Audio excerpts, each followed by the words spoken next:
देखिए, सबसे इम्पोर्टेंट चीज ये है कि जिस एमएसपी की हम बात कर रहे हैं और जो लीगल गारंटी की बात कर रहे हैं, दोनों चीजों को समझना जरूरी है। जी। किसान भाई ये कह रहे हैं कि जो स्वामीनाथन का फॉर्मूला है एमएसपी का, उसको लागू किया जाए।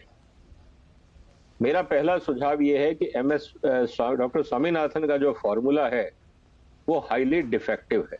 जी।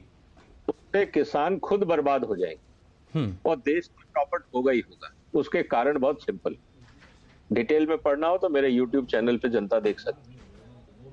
तो स्वामीनाथन कमेटी में यह कहा गया है कि कॉस्ट प्लस 50%। इसका मतलब जितनी आप कॉस्ट ऑफ प्रोडक्शन बढ़ाओगे उतनी आपको एमएसपी बढ़ानी पड़ेगी। तो मुझे ये बताइए कि कहां पे रहा किसान को इंसेंटिव कि वो नई टेक्नोलॉजी अपनाए, खर्चा कम करे, एफिशिएंट बने, कम लागत में ज्यादा उत्पादन करे। क्योंकि जी। अगर लागत कम हो जाएगी तो एमएसपी कम करनी पड़ेगी। कौन चाहेगा एमएसपी कम करना? इसका मतलब जो जितना इनएफिशिएंट है, जितना वेस्टेज करता है, अपनी खेती में जितना खर्चा बढ़ाता है, उसको उतनी ज्यादा एमएसपी मिलेगी। और जो जी। एफिशिएंट किसान हैं, क्योंकि उनकी कॉस्ट ऑफ प्रोडक्शन कम है, तो ईमानदारी की बात यह है कि उसको एमएसपी कम मिलनी चाहिए। इसका मतलब ऑर्गेनिक के किसान जो कम लागत में खेती करते हैं उनकी एमएसपी कम होनी चाहिए, जबकि जी। क्वालिटी उनकी दूसरों से ज्यादा अच्छी है। हम्म। तो एक तो ये इनबिल्ट डिफेक्ट है स्वामीनाथन फॉर्मूले में। जी। दूसरा, उस फॉर्मूले में कहीं नहीं बताया गया है कि किस क्वालिटी पे किस ग्रेड को कितना मिलेगा, और ग्रेड अगर कम होंगे तो उसका डिस्काउंट कितना होगा। जी। क्योंकि बाजार के अंदर जब मंडी में आप माल खरीदते हैं तो उसमें टूटा हुआ माल भी होता है, कचरे वाला माल भी होता है, सड़ा हुआ भी होता है, जी। दागी भी होता है, बारिश में खराब हुआ माल भी होता है। तो जैसे आप माल देखते हो मंडी में, उस हिसाब से आप बोली लगाते हो। हम्म। तो होगा क्या कि लोग सिर्फ ए ग्रेड माल खरीदेंगे, बाकी माल नहीं बिकेगा। इसका मतलब यह है कि जितनी किसान फसल उगाता है उसका करीब 40, 50, 60% बिकेगा। बाकी 40%, 50% या 30% डिपेंडिंग अपॉन द वेदर, वो माल नहीं बिकेगा। क्योंकि अगर कोई भी माल खरीदेगा और हमने उस पर अगर लीगल गारंटी दे दी तो वो व्यापारी गैर कानूनी काम कर रहा है, उसको सजा हो सकती है। जी। तो कौन रिस्क लेगा किसान की हेल्प करने में? हम्म।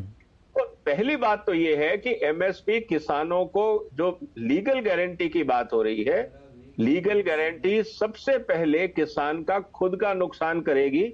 ये एक पॉलिटिकल डिमांड है, इसके पीछे ना कोई टेक्निकल जस्टिफिकेशन है, ना इकोनॉमिक जस्टिफिकेशन है। और स्वामीनाथन फॉर्मूला पूरी तरह से डिफेक्टिव है, उस पर दोबारा काम करने की जरूरत है। पहला जी। मुद्दा।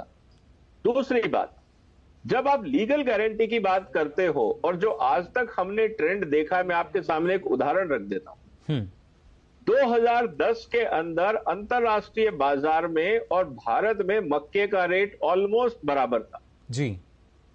आज भारत में, मैं कोविड का टाइम छोड़ दो, कोविड से जस्ट पहले, मैं जनवरी दिसंबर की बात कर रहा हूं, अंतरराष्ट्रीय बाजार में जो रेट था मक्के का वो भारत से करीब 60 से 70% कम था। मतलब अंतरराष्ट्रीय बाजार में माल मिल रहा था 1300-1400 रुपए क्विंटल, जबकि भारत में माल मिल रहा था 22, 23, 2400 रुपए क्विंटल।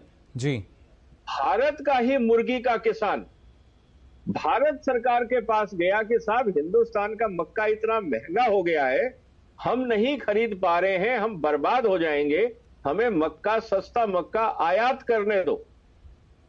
अब आप ये समझिए कि अगर आप इसकी लीगल गारंटी करते हो तो हर साल आप एमएसपी बढ़वाओगे, क्योंकि आप कहोगे जी इन्फ्लेशन हो गया, रेट बढ़ाते जाओ।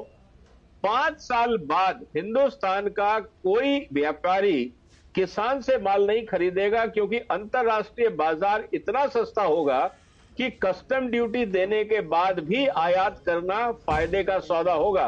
तो मैं किसान, हिंदुस्तान के किसान से क्यों खरीदूंगा? ये तो कॉमन सेंस है ना। जी बिल्कुल। ये और भारत, अब आपने एक लास्ट पॉइंट कहने दीजिए। जी। भारत का संविधान ये बोलता है कि हर व्यक्ति को अपना व्यापार करने की स्वतंत्रता है। आप मैं as a consumer, as a मुर्गी का किसान, अगर मैं अंतरराष्ट्रीय बाजार से मक्का लाना चाहता हूं और भारत का मक्का महंगा है, तो क्या आप मक्के के किसान को बचाने के लिए मुर्गी के किसान को मरने देंगे? क्योंकि अगर वो मुर्गी नहीं बचा पाएगा तो बाजार से, अंतरराष्ट्रीय बाजार से पोल्ट्री इंपोर्ट होगी मक्के की जगह, तो आपका पूरा पोल्ट्री सेक्टर बर्बाद हो जाएगा।